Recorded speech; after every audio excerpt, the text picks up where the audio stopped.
नमस्कार प्रिय विद्यार्थियों, Hindi study with Rajendra sir YouTube channel पर आपका हार्दिक स्वागत है। इस वीडियो में हम कक्षा 10वीं विषय संस्कृत के ऑब्जेक्टिव टाइप क्वेश्चंस और गद्यांश, पाठ्यपुस्तक के गद्यांश और पद्यांश और अपठित पद्यांश गद्यांश भी सॉल्व करेंगे। तो बिना देरी किए हुए शुरू करते हैं। कानने एक व्याघ्रम कूदर्श ददर्श। जंगल में एक बाघ को कहाँ देखा गया था भाई? तो जंगल में एक बाघ को कहाँ देखा गया था? वन में देखा गया था। ठीक है, आगे चलते हैं। अगला क्वेश्चन है वृषभ कुत्र पपात। तो आंसर हो जाएगा क्षेत्रे। न्यायाधीशस्य नाम किम। न्यायाधीश का नाम क्या था? तो न्यायाधीश का नाम था बंकिम चंद्र। माँ निज गले बदत्वा चल सत्वरम। यहाँ पर सत्वरम जो शब्द है उसका पर्यायवाची शब्द क्या होगा? तो सत्वरम का पर्यायवाची शब्द होगा शीघ्रम।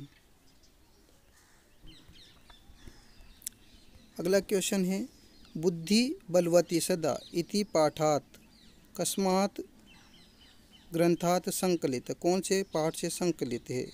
तो इसका आंसर हो जाएगा सुक सप्तते। सुक सप्तते जो नामक पाठ है उससे यह संकलित है, लिया गया है। कस्य पाद ध्वनि न अतिथि प्रबुद्ध। किसके पैरों की ध्वनि से अतिथि जाग गया था? तो उत्तर हो जाएगा अपना उत्तर नंबर द चोरस से, चोर के पैरों की ध्वनि से। सर्वदा क पत्ते हमेशा जो है पत्ते कौन प्रदान करता है? तो हमेशा जो पत्ते है वह कौन प्रदान करता है? हमेशा पत्ते व्यायाम प्रदान करता है। ठीक है, आगे चलते हैं।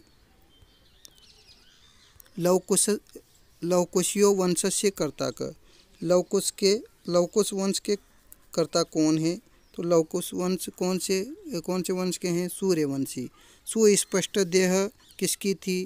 तो सुस्पष्ट जो देह थी वह किसकी थी? आरक्षी की थी, यानी गार्ड की थी। शिशुलालनम इति पाठस्य रचयिता क। तो शिशुलालनम पाठ के रचयिता कौन है? तो शिशुलालनम पाठ के रचयिता दिंगनांक हैं। दुर्बल सुते कस्या अभ्यधिका कृपा भवती। दुर्बल जो कन्या थी उस पर किसकी कृपा थी भाई? तो दुर्बल कन्या पर जो है उसकी माँ की कृपा थी। चोर की आदाय पलायित। क्या लेकर के चोर भाग गया था? तो चोर जो है वह मंजूषा लेकर के भाग गया था। न्यायाधीश से कस्मात् निर्णय तुम न अशक्नोत। न्यायाधीश किसके निर्णय, कौन सा निर्णय करने में सक्षम नहीं हो सका?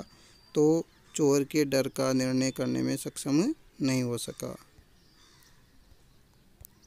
नराणाम प्रथम शत्रु कौन है? तो मनुष्य का सबसे बड़ा जो शत्रु है वह कौन है? वह क्रोध है। निरंकुशो इति कह यौभणति। निरंकुशो किसने कहा था? कौन कहता है? तो यह आंसर हो जाएगा उत्तर नंबर स कुशः, कुश ने। उदीरी तो अर्थ केन अपि गृह्यते। तो ये उत्तर हो जाएगा अपना द पशुना। आपकी लोकोक्ति से लिया गया है, ये सुक्ति से। पिक कस्य गुण व्यति। कोयल किसके गुण को जानती है? तो जो कोयल होती है वह वसंत के गुण को जानती है।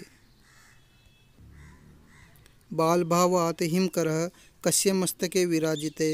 किसके मस्तक पर विराजित हो जाता है? तो सीधा सा इसका आंसर है उत्तर नंबर अ पर्वतस्य। अगला क्वेश्चन है शीतले जले स्थित प्रज्ञे इव कह तिष्ठति। कौन बैठ जाता है? तो उत्तर हो जाएगा बकह, बगुला। कीदृशी देवगति। देवगति भाग्य की गति कैसी होती है? तो भाग्य की जो गति है वो बड़ी विचित्र होती है। अत्र जीवितम कीदृशम जातम। यहाँ पर जीना कैसा है? तो यहाँ पर जो जीना है वह बिल्कुल कठिन है। तो आंसर हो जाएगा अपना दुर्वहम। कुत्सित वस्तु मिश्रितम किम जात। जो बुरी वस्तु होती है उसमें क्या किससे उत्पन्न होती है? तो उत्तर हो जाएगा अपना 22 का जो उत्तर है वो हो जाएगा उत्तर नंबर स, भक्ष्यम, खाने से। नवमालिका रसालम मिलिता अतः रसाल पदस्य, रसाल का क्या अर्थ होता है? तो रसाल का मतलब होता है भाई, रसाल का मतलब होता है आम, रसाल आम को कहा जाता है। व्यायाम अभिरतस्य किम स्थिरम भवति, तो ये लोकोक्ति से लिया गया है, उत्तर हो जाएगा मांसम। मनुष्याणाम रिपुका अस्ति, तो सीधी सी बात है, मनुष्यों का शत्रु कौन है? मनुष्यों का शत्रु जो है कौन हो जाएगा? आलस्य। तो मनुष्यों का शत्रु कौन है भाई? आलस्य है। व्यायामिनम के न अदर्यंती, तो उत्तर हो जाएगा इसका उत्तर नंबर द, अर्ये यानी कि शत्रु। सिंह से बलम कह जानाति, शेर के बल को कौन जानता है? तो शेर के बल को जो है, शेर के बल को कौन जानता है? शेर के बल को गजह यानी कि हाथी जानता है।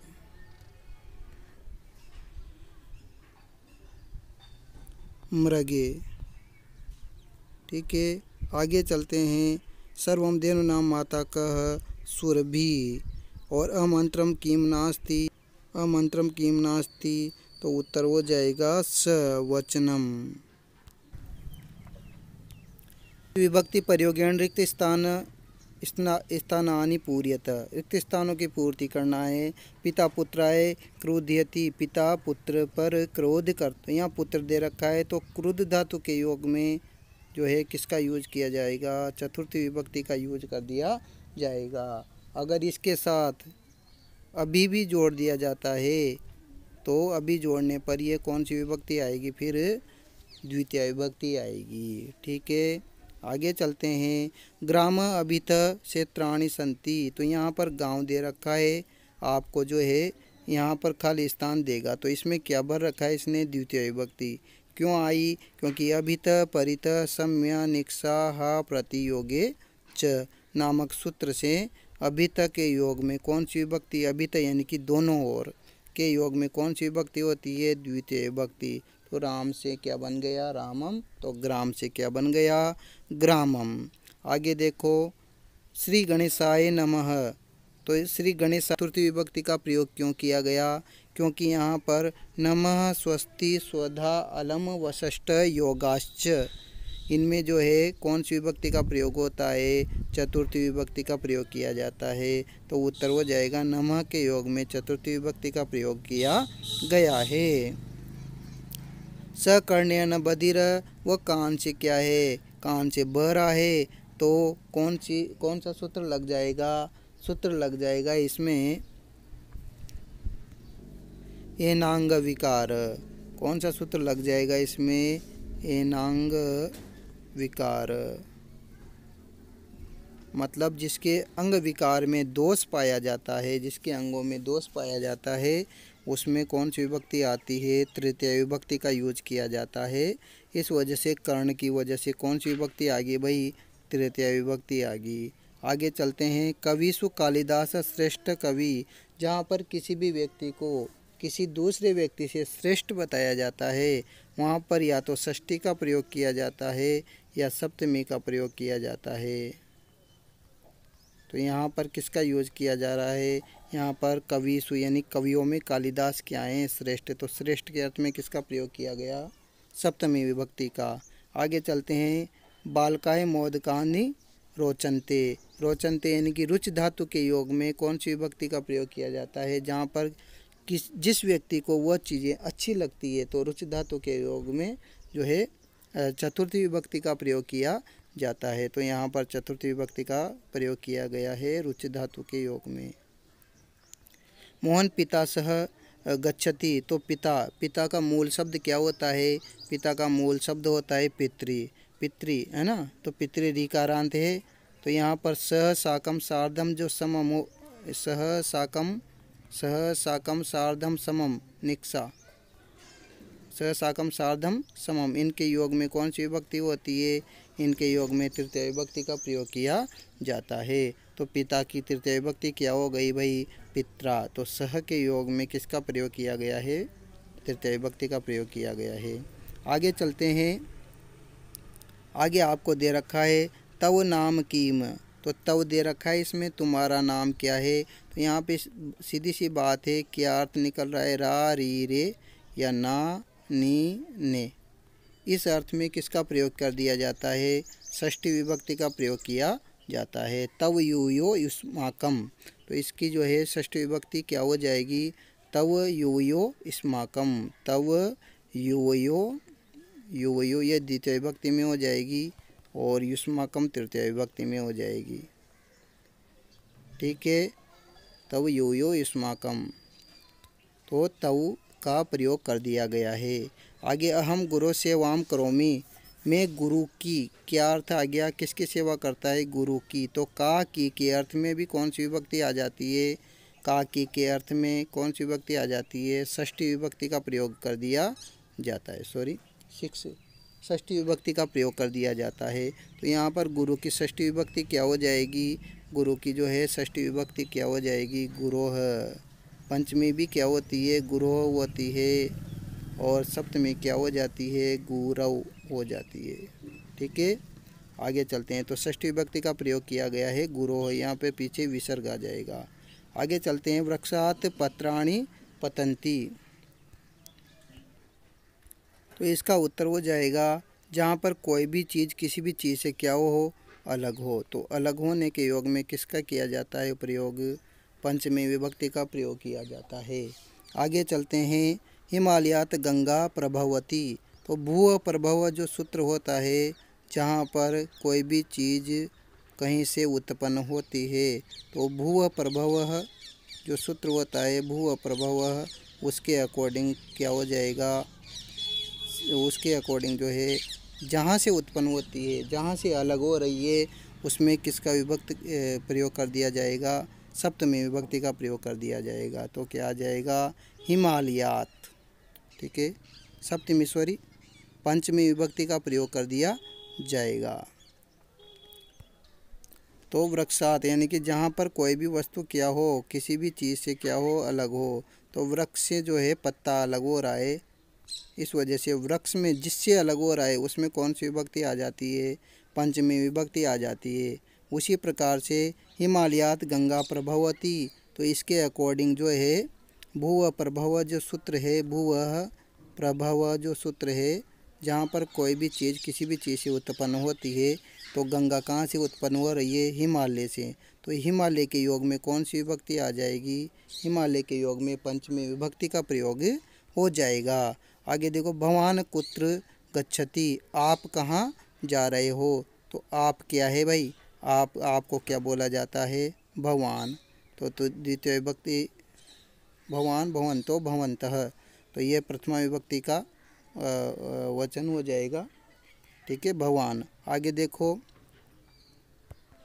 राम मोहनाथ पटुतर। जहाँ पर एक व्यक्ति दूसरे व्यक्ति से तुलना की जाती है, वहाँ पर जो है पंचमी विभक्ति का प्रयोग किया जाता है। किसके योग में, तरह तरा तरम, है ना, तरह तरा तरम। तो यहाँ पर जो है यह मोहन है, तो पटुतरह मोहन है, पुरुष है, इस वजह से क्या आया भाई, पटुतरह। तो पटुतरह आया ना, तरह तरह तरा तरम के योग में जो है तरप प्रत्यय के योग में कौन सी विभक्ति का प्रयोग किया जाता है, तरप प्रत्यय के योग में जो है अपन पंचमी विभक्ति का प्रयोग करते हैं।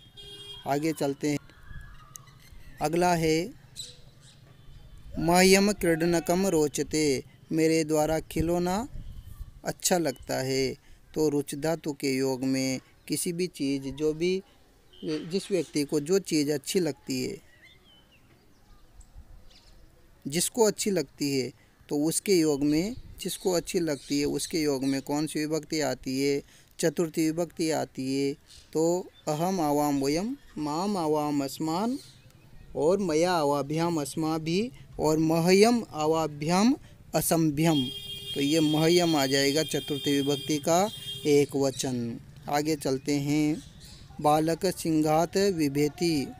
बालक सिंघात विभेति। तो बालक शेर से डरता है। तो वैसे तो शेर से डरता है, तो कौन सा सूत्र लग जाएगा? भीत्रार्थानाम भय हेतु, भीत्रार्थानाम भय हेतु, जिससे डरा जाता है या जिससे रक्षा की जाती है, उसके योग में भी पंचमी विभक्ति का प्रयोग किया जाता है। आगे चलते हैं। अस्याम कक्षायाम बालका पठन्ति, इस कक्षा में बालक पढ़ते हैं। तो इस कक्षा में, तो में अर्थ में किसका यूज कर दिया जाएगा? सप्तमी विभक्ति का यूज कर दिया जाएगा। तो अस्याम हो जाएगा। सा कन्या जलम आनयति, वह कन्या जल लाती है। तो सा कन्या या कन्या कौन सा वचन है? एक वचन है, प्रथम पुरुष का एक वचन है। तो क्या बन जाएगा भाई? वह के योग में तत्का क्या हो जाएगा? सा ते ता ताम ते ताह, सा ते ताह ताम ते ताह, इस प्रकार से इसके रूप चलते हैं। तो आंसर क्या आ जाएगा? सा आ जाएगा। आगे देखिए, कल्पतरु, कल्पतरु की बात कर रही है। तो कल्पतरुह तव उद्याने, मतलब तुम्हारे, रे अर्थ में क्या हो जाएगा? कल्पतरु तुम्हारे उद्यान में बैठता है। तो तव कौन सी विभक्ति है? षष्ठी विभक्ति है। तुम्हारे, तो रे रे अर्थ में षष्ठी विभक्ति का प्रयोग किया जाता है। अस्मिन् जगति प्रत्येकम स्व कर्मणि निमग्नो भवति, इस संसार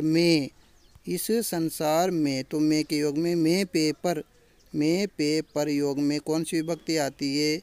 सप्तमी विभक्ति का प्रयोग किया जाता है। तो जगत शब्द की सप्तमी विभक्ति क्या हो जाएगी? जगति।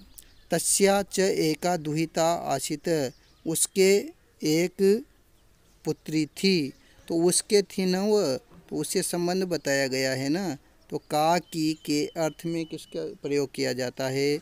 षष्ठी विभक्ति का प्रयोग किया जाता है। और यहाँ पर एक लड़की थी, तो इसका मतलब ये क्या है?